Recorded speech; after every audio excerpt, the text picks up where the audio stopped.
इस वक्त हम सेंगड़ के बाग में मौजूद हैं। ये बुनियादी तौर पर मोटा लीमू जिसको हम कहते हैं। आज से 7-8 साल पहले जब सोशल मीडिया के ऊपर इसका चर्चा होना शुरू हुआ तो इसके बहुत से नाम सामने आए।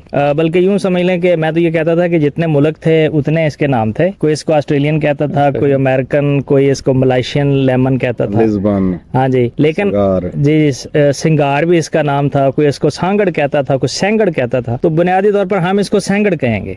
सेंगड़ लेमन जो है ना, ये असल में ये एक इलाका है डेरा इस्माइल खान का, सेंगड़ सिंगड़ा वाला, वहाँ से बुनियादी तौर पर वो इसका ओरिजिन है, वहाँ वो असल है इसकी। अच्छा, बात मैं ये करना चाह रहा हूँ कि उस वक्त बहुत से लोगों ने ये जो लीमू था, सेंगड़ लीमू ये लगाया, और 3-4 साल के बाद ये खबरें आना शुरू हो गई कि लोग इनको उखाड़ रहे हैं। तो लोगों ने इसके बूटे जो थे उनको साफ करा दिए बाग। और बात ये हुई कि ये कामयाब नहीं है, इसकी मंडी नहीं है, ये कोई खरीदता नहीं है, या ये मैनेज नहीं हो रहा। तो आज हम एक ऐसे, मुझे बड़ी खुशी हुई देख के कि ये सेंगड़ लीमू का ये बाग है, और ये चौधरी खालिद महमूद साहब जो हैं, ये समुद्री के करीब उनका यहाँ पे ये डेरा है जहाँ इस वक्त हम मौजूद हैं। तो ये बड़ा एक सक्सेस स्टोरी है, ये कामयाब बाग है ये।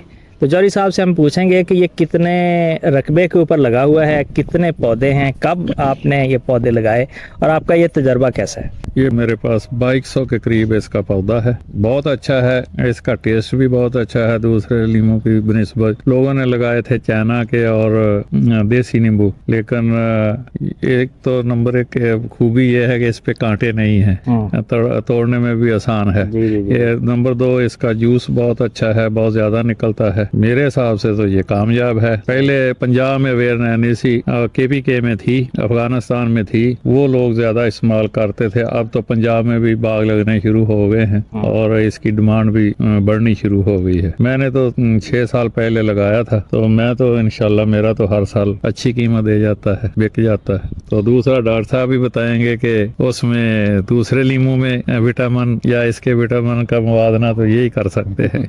हाँ बिल्कुल, इसमें साफ ज़ाहिर है कि विटामिन C जो है वो ज्यादा है बाकी जो लेमन हम इस्तेमाल कर रहे होते हैं घर में, जो वो छोटा सा जो लेमन है जी। उसके मुकाबले में। तो ये बेसिकली जो है हमारा जो ये लेमन है सिंगड़ा वाला, ये एक्सपोर्ट होता है, एक्सपोर्ट होके जाता था अफगानिस्तान में। अफगानिस्तान इसकी मेजर मंडी है। ये बहुत अच्छा है, खासकर जूस इंडस्ट्री के लिए। अगर इसका जूस निकाल के उसको आगे एक वैल्यू एडेड प्रोडक्ट में वो किया जाए तो। चौधरी साहब, ये बड़ा बूटा है वैसे ना, थोड़ा जरा इसकी छतरी जरा बड़ी है, तो ये खलार इसका ज्यादा है। तो ये कितने फासले पे आपने लगाया हुआ है?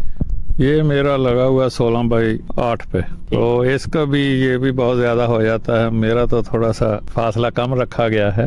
अगर इसका भी फासला ज्यादा रखा जाए तो इस पे भी प्रोडक्शन ज्यादा आती है। फिर ज़ाहिर फासला इसका ज्यादा होना चाहिए, 16x16 होना चाहिए।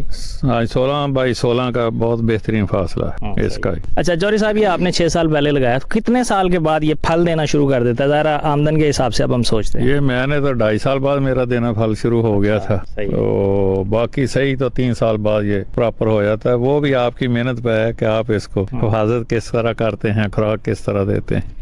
अच्छा, जैसा आपने बताया कि साल में 2 दफा इसके ऊपर लीमू लगता है, यानी साल की ये 2 फसलें देता है, एक गर्मियों में और एक सर्दियों में।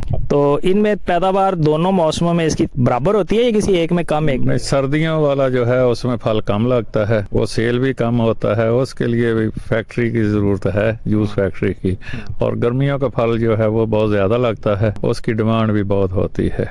और नंबर इस वजह से कि इसमें बीज भी नहीं होते, सीडलेस है और जूसी भी बहुत है।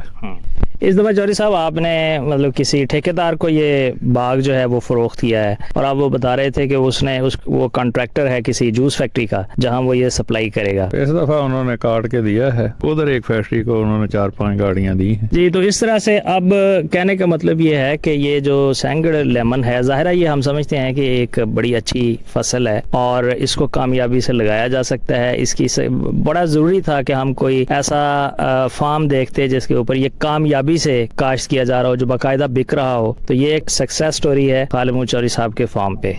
थैंक यू खालिद साहब। शाह जी ने एक बात बताई है कि बुनियादी तौर पर आज इन्होंने हमें फ़र्क बताया है लाइम का और लेमन का। तो ये बुनियादी तौर पर लेमन है और वो जो छोटा लीमू है जो हम घरों में इस्तेमाल करते हैं वो लाइम है, और चाइना वाला जो है छोटा वो उसको भी हम लाइम ही कहेंगे। तो इस तरह से ये यूरोप में वेस्ट में ये ज़्यादातर लेमन इस्तेमाल होता है, लेकिन हम ज़्यादातर लाइम इस्तेमाल करते हैं। डॉक्टर साहब कहते हैं कि ये विटामिन सी से भरपूर है। डॉक्टर साहब का ये कहना है कि जो लेमन है इसमें विटामिन सी ज़्यादा है, विटामिन सी इसमें ज़्यादा है, और वो जो लाइम हम इस्तेमाल करते हैं वो भी ठीक है, थोड़ा सा अगर ज़्यादा इस्तेमाल कर लेंगे तो फिर बराबर हो जाएगा, लेकिन उसमें विटामिन सी कम है।